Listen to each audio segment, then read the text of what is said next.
여호수아 7장.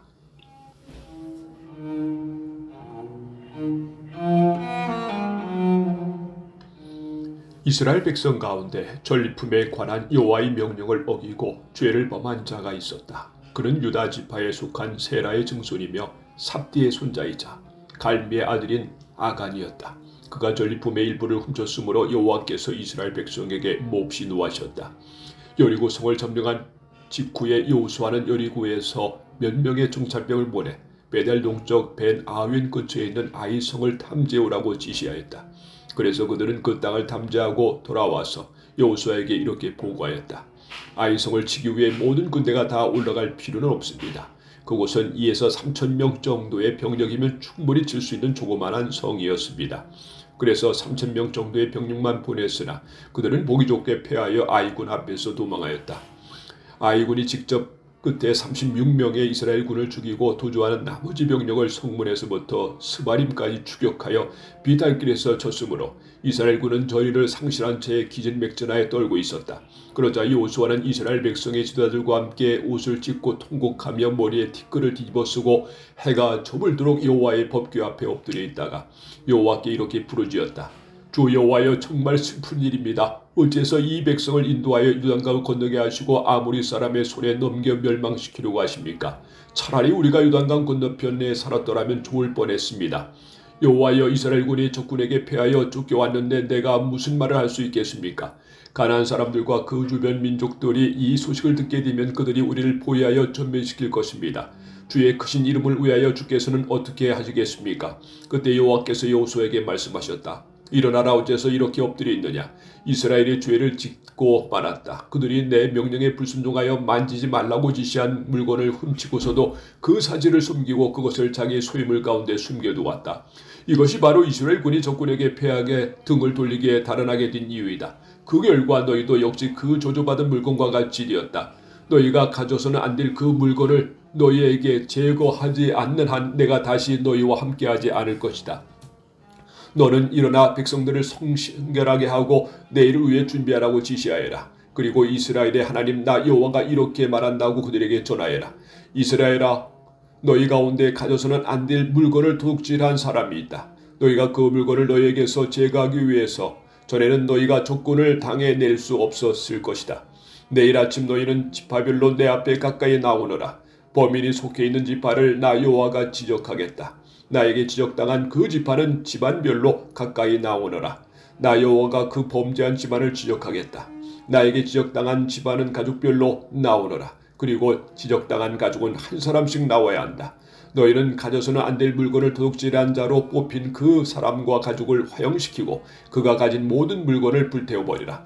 그는 나 여호와의 계획을 어기고 이스라엘 가운데 재난을 불러일으킨 장본인이다. 다음날 아침 일찍 여호수아는 이스라엘 백성을 각 지파별로 여호와 앞에 가까이 나오게 했는데 그 중에서 유다 지파가 뽑혔다. 그리고 유다 지파를 각 집안별로 나오게 했을 때 세라 집안이 뽑혔다. 그 다음에 여호수아가 세라 집안을 각 집안별로 나오게 하자 거기서 삽디의 가족이 뽑혔고 마지막으로 삽디의 가족 중에서 남자들을 한 사람씩 나오게 하자 삽디의 손자이며 갈미의 아들인 아간의 범인으로 뽑혔다. 그때 여호수아가 아간에게 말하였다. 너는 이스라엘의 하나님 여호와께 상실을 말하고 죄를 고백하여라. 네가 한 일을 하나도 숨기지 말고 낱낱이 나에게 말하여라. 그러자 아간이 여호수아에게 대답하였다. 내가 이스라엘의 하나님 여호와께 범죄한 것이 사실입니다. 내가 바빌로니아 제품의 예쁜 외투 한 벌과 약 2.3kg의 은과 570g의 금덩이 하나를 보고 탐이 나서 가져왔습니다. 그 물건들은 지금 내 천막 안에 땅속에 묻혀 있으며 은은 제일 밑에 있습니다. 그래서 여호수아는 몇 사람씩 지켜 그 물건들을 찾아오라고 지시하였다.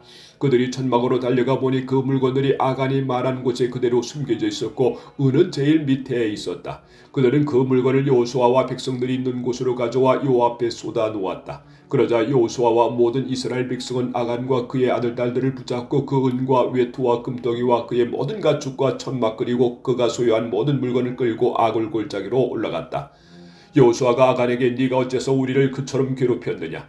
이제 여호와께서 너를 괴롭힐 것이다 하자 이스라엘 백성이 아간과 그 가족과 그 모든 소유물을 돌로 치고 불살라버렸다. 그런 다음 이스라엘 백성은 그 위에 큰 돌무더기를 쌓고 그곳 이름을 괴로움의 골짜기라고 불렀는데 오늘날까지도 그 이름이 그대로 남아있다. 여호와께서는 그제서야 노염을 거두셨다.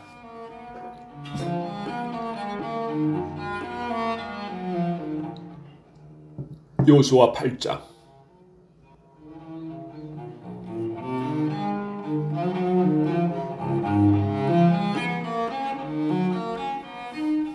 여호와께서 여호수아에게 말씀하셨다. 너는 두려워하거나 무서워하지 말고 전 군대를 이끌고 아이 성을 치러 올라가거라. 내가 이미 아이 왕과 그 백성 그리고 그 성과 땅을 모두 네 손에 넘겨주었다. 너는 여리고와 그 왕에게 했던 것처럼 아이 성과 그 왕에게도 그렇게 하여라. 그러나 전과는 달리 약탈한 물건과 가축은 너희가 가져도 좋다. 이번에는 성 뒤의 병력을 매복시켜라. 그래서 여호수아는 아이 성을 칠 주력 부대가 떠나기에 앞서 3만 명의 정예병을 뽑아 그들에게 작전 명령을 하달하였다. 여러분은 성 뒤로 가서 그리 멀리 떨어지지 않은 지점에 매복하여 공격 준비를 하시오. 내가 인수라는 주력 부대가 성을 치러 가까이 가면 아이군이 전과 같이 싸우러 나올 것입니다. 그러면 우리가 그들에게 쫓겨 도망하는 척하면서 우리를 추격하는 아이군이 성 안에서 완전히 다 빠져나올 때까지 유인작전을 벌이겠습니다. 아마 그들은 전과 같이 우리가 도망친다고 생각할 것입니다. 그들이 성에서 다 빠져나오면 여러분은 매복하고 있던 곳에서 일제히 일어나 성 안으로 돌격하여 그 성을 점령하십시오. 여러분의 하나님 여호와께서 그 성을 여러분에게 주실 것입니다. 성을 점령하면 여러분은 여호와의 명령대로 그곳에 불을 지르시오. 이것은 내가 여러분에게 내리는 명령입니다. 작전 지시가 끝나자 그날 밤 그들은 여호수아의 명령대로 그곳에 떠나 베델과 아이 사이에 매복하였고 여호수아는 백성들과 함께 그날 밤을 진영에서 보냈다. 다음날 아침 여호수아는 일찍 일어나 병력을 점검하고 백성의 지도자들과 함께 그들을 인솔하여 아이 성으로 올라갔다. 그를 따르는 주력 부대는 성문 쪽으로 향해 나아가다가 계곡 하나를 사이에 두고 아이 성 북쪽에 진을 쳤다. 그리고 여호수아는 5,000명 정도의 또 다른 병력을 뽑아 아이성 서쪽 베델과 아이 사이에 매복시켰다. 이와 같이 아이성 북쪽에는 주력 부대가 배치되었고 나머지 병력은 아이성 서쪽에 매복하였으며 여호수아는 그날 밤을 계곡에서 보냈다. 아이 왕이 이것을 보고 다음날 아침 일찍 일어나 병력을 이끌고 이스라엘 군과 싸우기 위해 요단 계곡을 향해 달려나왔다. 물론 그들은 이스라엘 병력이 성내에 매복하고 있는 것을 모르고 있었다. 여호수아와 이스라엘 군대는 패한 척하면서 광야길로 도망쳤다. 이때 성 안의 모든 아이군이 이스라엘 군의 유인작전에 말려들어 그들을 추격하느라고 성에서 멀리 떠났다. 그래서 아이성이나 베델에는 남아있는 적군이 한 명도 없었고 성문은 활짝 열려 있었으며 성은 무방비 상태였다. 바로 그때 여호와께서 여호수아에게 네 단창을 들어 아이성을 가리켜라. 내가 그 성을 너에게 주겠다고 말씀하셨다. 여호수아는 여호와의 명령대로 단창을 들어 아이성을 가리켰다. 여호수아가 단창을 들어 신호를 보내는 순간 매복하고 있던 이스라엘 군이 일제히 일어나 성 안으로 돌격하여 성을 점령하고 즉시 성에 불을 질렀다. 아이군이 뒤돌아보니 성 안에 불길이 치솟고 있었다. 이때 광야로 돌아갔던 이스라엘 군이 돌이켜 반격태세로 나오자 아이군은 도망칠 길이 막연하였다. 여호수아가 인솔한 주력 부대는 그들의 매복병이 성을 점령하여 불을 지른 것을 보고 용기 백배하여 아이군을 치기 시작하였다. 이때 성 안에 있던 이스라엘 매복병도 거기서 나와 뒤에서 그들을 치자 아이군은 완전히 포위되고 말았다. 이스라엘군은 그들의 양쪽에서 공격하여 도주하거나 살아남은 자가 없이 모두 죽이고 아이 왕만 생포하여 여호수아에게 끌고 왔다. 이스라엘군은 광야에서 자기들을 추격하던 아이군을 모조리 쳐 죽인 다음에 아이성으로 돌아가서 성 안에 남아있는 사람들까지 전부 죽였다. 이렇게 해서 아이 사람은 전멸되었는데 그날 죽음을 당한 아이 사람은 남녀 모두 12,000명이었다. 이와 같이 아이 사람이 완전히 전멸될 때까지 여호수아는 단창을 든 그의 손을 내리지 않았다. 그러나 이스라엘군은 여호와께서 여호수아에게 말씀하신 대로 그 성의 가축과 전리품은 없애지 않고 자기들이 가졌다. 이렇게 하여 아이성은 잿더미가 되어 오늘날까지 황폐한 땅이 되고 말았다. 여호수아는 아이 왕을 저녁 때까지 나무에 매달아 두었다가 해질 무렵에 그 시체를 나무에서 내려 성문 입구에 던지고 그 위에 큰 돌무더기를 쌓았으며 그것이 오늘날까지 그대로 있다. 그러고서 여호수아는 이스라엘의 하나님 여호와를 위하여 에발산에 달을 쌓았다.